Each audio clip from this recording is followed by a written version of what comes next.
안녕하세요. 유튜브로 주식하는 남자입니다. 오늘은 부분익절에 대해 이야기해 보려고 하는데요. 오늘 이야기를 시작하기 앞서 저는 평범한 회사원으로서 주식 투자를 하고 있는 사람으로 장중 트레이딩이나 단타를 하는 사람은 아니고요. 중장기 투자를 하는 사람임을 먼저 알려드리며 중장기 투자를 경험하면서 왜 부분익절이 필요한지에 대해 이야기해 보려고 합니다. 주식 매매를 하면서 많은 분들이 20% 이상 수익을 냈다가도 수개월 뒤에는 다시 주가가 하락하여 수익률이 제로가 되거나 또는 그 이상으로 하락하여 결과적으로는 손실을 보고 수익은커녕 물타기로 투자금만 더 들어가게 되는 경험을 해본 적이 있을 거라고 생각하는데요. 이제 막 주식을 시작하신 분은 아직 경험이 많이 부족한 부분도 있겠지만 1년 이상 주식 투자를 경험해 보신 분들은 주가가 대충 어떤 식으로 움직이는지 아실 거라고 생각되는데요.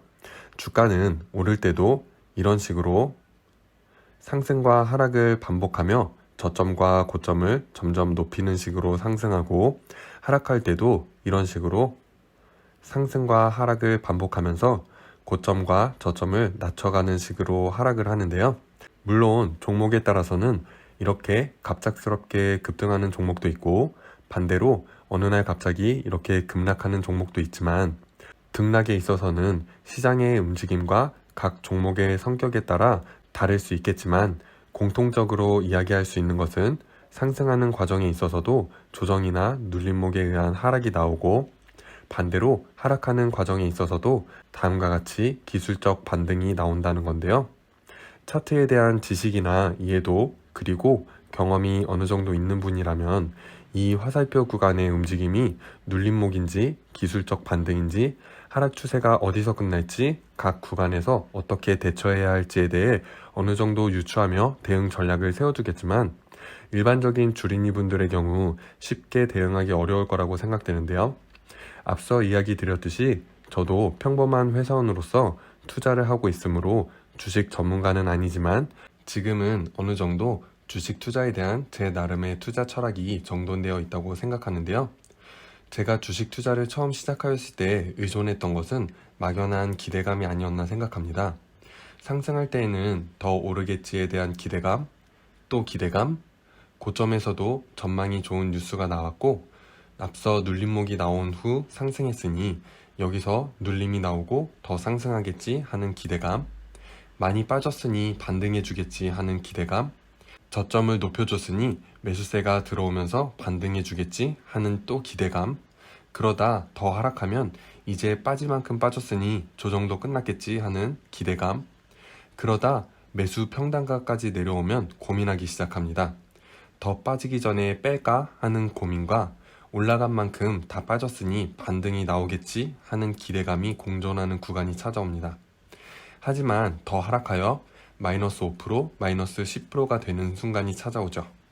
그럼 여기선 기대감은 한층 낮아지면서 추가 하락에 대한 두려움과 본전 돌아오면 매도하겠다는 작은 기대감, 이때부터는 수익을 내겠다는 기대감이 아닌 본전을 찾겠다는 기대감으로 변하게 됩니다.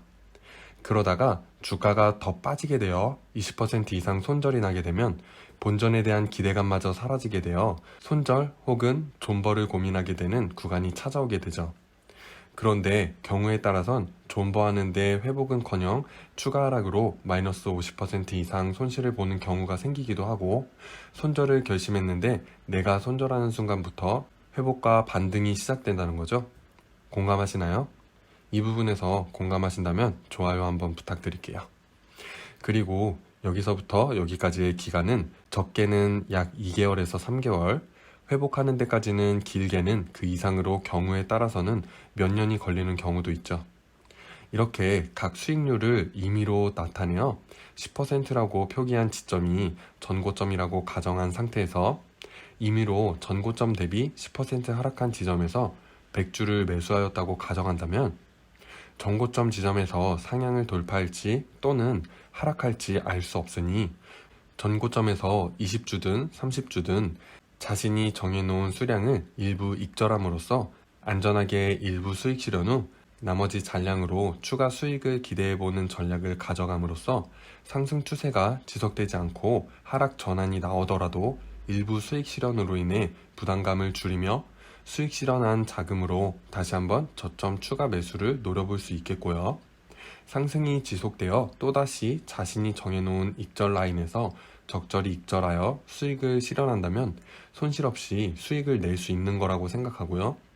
물론 이 표에 예를 든 것과 같이 10%부터 20% 사이에서 익절로 전량을 매도하였는데 그 후로도 상승 추세가 끝나지 않고 예를 들면 효성 첨단 소재와 같이 계속 상승하는 경우도 있겠죠. 그렇기 때문에 어느 지점에서 어떤 식으로 물량의 비중을 조절할지는 각자의 판단과 전략으로 이루어져야겠죠. 단, 이전 영상에서도 이야기했듯이 주식 투자는 원금 보장이 안 되는 위험한 투자 방법이므로 수익을 높이는 데 힘을 쏟기보다는 손실을 최소화하는 데 힘을 더 쏟는 편이 가장 안전한 투자 방법이라고 생각되고요. 분명한 건 모든 종목이 효성 첨단 소재처럼 지속적으로 우상향하지 않고 효성 첨단 소재 또한 앞으로도 계속적인 우상향을 할 거라는 보장은 없으므로 최상의 시나리오와 최악의 시나리오를 가정하였을 때 무겁게 매도 없이 끝까지 들고 간 경우 대박으로 큰 수익을 볼 수도 있겠지만 최악의 시나리오인 경우 존버로 인한 초장기 투자 또는 손절 그리고 정신적 스트레스를 동반하겠지만 적절히 부분익절로 수익을 내는 경우 확실한 수익과 그만큼 적은 부담감과 적은 스트레스로 건전한 투자가 지속되지 않을까 생각하며 제 경우는 힘들게 번 소중한 돈이므로 리스크가 적은 이번의 투자 방식을 고수하고 있습니다. 부분 익절이 필요한 이유를 제가 보유한 종목을 예로 몇 가지 보여드리겠습니다.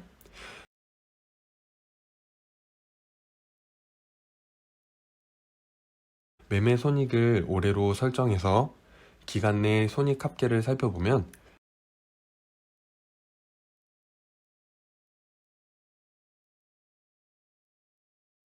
재비용 34만 5,226원을 제외한 올해 한 해 동안 전체 매매 손익은 598만 8,236원으로 확인해 볼 수 있겠고요. 종목별로 살펴봤을 때 우선 삼성전자 당시 42주 보유 중에 3월 19일에 82,900원에 20주 매도하여 일부 차익 실현 뒤 결과적으로 다음과 같이 시간적 기회비용을 챙기고 주가 추이를 살피면서 잡아놓은 선에서 조금씩 추가 매수를 하고 있었는데요. 지난주에 77,000원 밑으로 빠져서 다음 추가 매수점을 72,000원 부근에서 검토 중에 있습니다. 명신산업의 경우 지난 3월 구독자분 문의 종목으로 3월 8일 업로드 영상에서 다루어 보았고요. 그렇게 살펴보고 저도 괜찮다고 생각하여 업로드 당일 3월 8일 장에서 당시 잡아본 26,700원에 약 20만원가량 매수 후 6월 말에 추가 매수하여 지난 8월 11일 제가 잡아놓은 1차 매도선인 첫 번째 파란선 36,500원까지 올라와서 8월 11일 38,150원에 약 37%의 수익을 내고 일부 익절하였고요. 주가 흐름을 보면서 다음 익절 라인 43,050원 추가 매수를 33,000원 부근으로 검토 중에 있습니다. SK텔레콤의 경우에는 1월 4일 진입 후 다음 날인 5일 주가 흐름을 보고 추가 매수, 그 후로도 잡아놓은 선 부근에서 추가 매수하여 4월 중순 30만원에 부분 익절하여 약 22%의 수익을 낸 후 나머지 잔량은 4월 26일 전량 매도로 약 28%의 수익을 내고 나왔는데요. 그 이후로도 약간의 상승은 있었지만 제가 매도한 시점으로부터 약 4개월이 지난 지금 주가가 다시 4개월 전으로 돌아와 있는 상태인데요. 현재 노란색 121선의 지지를 받고 위로 올라온 상태이지만 상승으로 전환하기 위해서는 현재로서는 30만원을 지켜주며 횡보하면서 여기 하락 추세선을 벗어나야 될 것으로 생각되는데요. SK텔레콤에 대해서는 개인적으로는 27만 5천원 부근이 그래도 진입해보기 좋은 구간이 되지 않을까 생각하며 기다려볼 생각입니다. 제1기획의 경우 1월 초에 진입하여 3월까지 추가 매수로 보유량을 늘려 5월 말에 부분 익절 후 6월 말 일부 추가 매수하였지만 제가 잡아놓은 하방 지지선 밑으로 빠지는 것을 확인하며 비중을 많이 낮춘 상태인데요. 개인적으로는 아직 충분히 올라갔다고 생각되지 않아 상황을 지켜보면서 22,000원 부근에서 추가 매수를 고려해 볼 생각입니다. 네이버는 보시는 바와 같이 지난 9월부터 12월까지 매집하여 2월에 일부 익절 후 5월, 6월에 추가 매수하였고요. 현재 지켜줘야 하는 라인은 42만 8천원으로 생각되며 좀 더 주가 움직임을 보면서 추가 매수를 할지 부분 익절을 할지 고민 중에 있습니다. 카카오는 지난해 9월 말 진입하여 12월 추가 매수하였고 올 4월 주식 분할 이후 3번에 나누어 부분 익절하여 다시 추가 매수 타이밍을 엿보고 있는데요. 현재 추가 하락 없이 지켜줘야 하는 자리는 14만 500원이 되지 않을까 생각되는데 개인적으로 매수하고 싶은 자리는 13만원, 12만원으로 당분간 주가 움직임을 조금 지켜볼 생각입니다. 셀트리온 제약은 최근 진입한 종목으로 7월 매수 후 주가가 빠지길래 13만 5천원 부근에서 추가 매수를 노려볼 생각이었는데 원하는 자리까지 오지 못하여 추가 매수 없이 반등이 나와 올라서 줘야 한다고 생각하는 자리인 16만 2,100원 위로 올라와 주었고요. 현재 1차 매도 목표가는 19만 5천원에서 20만원 부근으로 주가 추이를 살펴보며 매매를 진행할 생각입니다. SK이노베이션의 경우 8월 중순 한 차례 차익 실현으로 주가가 하락한 후에 소량 진입하여 1월 말에 소량 70% 수익으로 전량 매도 후 3월 2일 잡아놓은 자리에서 정찰병 진입 후 아래 빨간 선으로 잡아놓은 라인에서 추가 매수 후 6월에 한 차례 더 추가 매수하였는데요. 이후 물적 분할 이슈 등으로 주가가 많이 내려온 상태입니다. 좀 더 주가 움직임을 살펴보면서 22만 8,500원, 19만 8천원에서 추가 매수 타이밍을 엿볼 생각입니다. 카카오게임즈의 경우도 오늘 이야기한 부분 익절이 왜 필요한지 잘 보여주는 종목이라고 생각되는데요.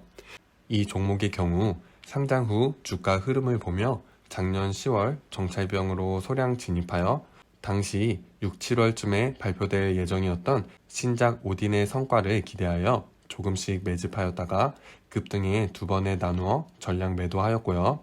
7월 말에 10만 6천원 고점을 찍은 후 현재가 고점 대비 약 30%가량 빠져 있는데요. 현재가에서 반등이 나오게 될지 또는 추가 하락이 있을지는 알 수 없지만 개인적으로는 7만 3,500원이 중요한 자리가 되지 않을까 생각됩니다. 마지막으로 SK바이오사이언스인데요. 바이오사이언스의 경우 청약으로 받은 두 주를 상장일 따상 매도 후 새로 진입하고 추가 매수하여 8월 급등에 4번에 나누어 전량 매도하였는데요. 바이오사이언스의 경우 전량 매도할 생각은 없었고 첫 번째 부분 익절 후 또는 두 번째 부분 익절 후에 눌림목이 나와주면 그때 가서 다시 추가 매수를 할 생각이었는데요. 계속되는 급등에 전량 매도하고 나오게 되었고요. SK바이오사이언스는 장기적으로 가져가고 싶은 종목 중 하나여서 주가 흐름을 보며 재진입을 고려할 생각입니다. 차트상 과거 데이터 부족으로 어느 부근에서 진입을 봐야 할지는 아직 잘 모르겠지만 우선은 22만원과 23만원 부근까지 기다려볼 생각이며 상황을 봐가며 정찰병을 던져볼 생각입니다. 오늘은 제 주식 거래 내역으로 부분 익절에 대해 설명해 보았는데요. 다시 한번 이야기하지만 저는 단타를 하는 트레이더도 아니고 중장기 투자자로서 적절히 부분 익절로 차익 실현을 내는 것은 매우 건전하다고 생각하고요. 주린이 분들 중에는 하나하나 백화점 매매로 계좌 안에 엄청 많은 종목들이 쌓여있는 분들도 계실 텐데요. 다들 그냥 막 매수한 건 아니잖아요. 분명히 충분한 검토 후에 신중하게 좋은 기업들을 골라내다 보니 너무 많은 기업들이 내 계좌 안에 분포하게 되었을 거고요. 그 말은 그만큼 매력적이고 좋은 기업들이 많이 있다는 건데요. 새로운 기업들은 계속해서 상장하고 전망 좋은 기업 레포트들도 계속해서 나오고요. 개인적으로 투자할 종목은 얼마든지 있고 최소한 손실 없이 수익 실현한 익절은 언제나 옳다고 생각하고요. 익절 후 상승한 종목에 대해서는 후회하지 마세요. 만일 보유하고 있다가 하락한다면 분명히 그때 팔았어야 했는데 라고 후회할 거잖아요. 익절한 당신은 최소한 손실 없이 수익을 만들어냈다는 것을 기억하세요. 그리고 그 종목을 언젠가 다시 보유하고 싶다면 즐겨찾기에 넣어두었다가 주가가 내려올 때를 천천히 기다려보세요. 주가는 항상 오르기만 하진 않으니까요. 주가는 반드시 내려올 거고 주식도 반드시 올라갈 거니까요. 오늘은 이렇게 부분익절에 대한 이야기를 해보았는데요. 여러분들은 어떻게 생각하시나요? 공감하신다면 좋아요 눌러주시는 거 잊지 마시고요. 그럼 더운 날씨지만 남은 주말 잘 보내시고 다음 영상에서 또 만나요. 안녕.